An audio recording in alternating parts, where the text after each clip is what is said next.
श्री गुरु चरण सरोज रज निज मनु मुकुरु सुधारी। शरणौ रघुबर विमल जसु जो दायक फल चारि। बुद्धिहीन तनु जानिके सुमिरो पवन कुमार।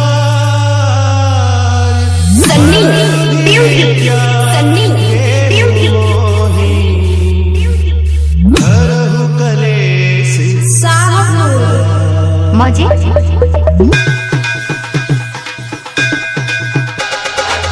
जय हनुमान ज्ञान गुण सागर।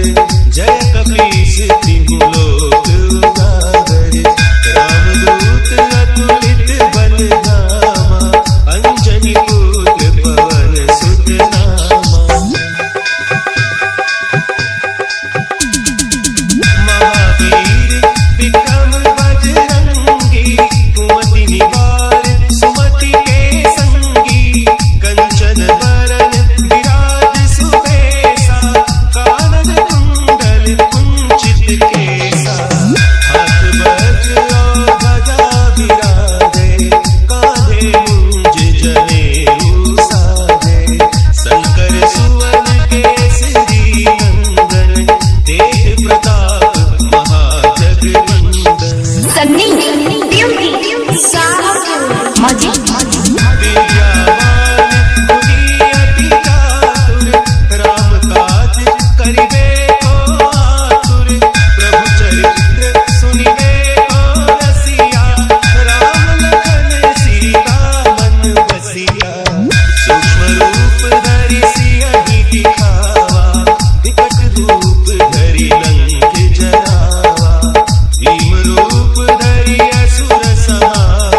सन्नी ब्यूटी साहब मजे कष्ट सिद्धि नौनिधि के दाता असवर दीन जानकी माता राम रसायन तुम्हारे पासा सदा रहो रघुपति के दासा तुम्हारे भजन राम को पावे जन्म जन्म के दुख बिसरावे अंत काल रघुबर पुर जाई जहाँ जन्म हरि भक्त कहाई सन्नी ब्यूटी साहब मजे और देवता चित्त न धरई हनुमत से सर्व सुख करई संकट कटे मिटे सब पीरा जो सुमिरै हनुमत बलबीरा जय जय जय हनुमान गोसाई कृपा करहु गुरुदेव की नाई जो सत बार पाठ कर कोई छूटहि बंति महासुख होई सन्नी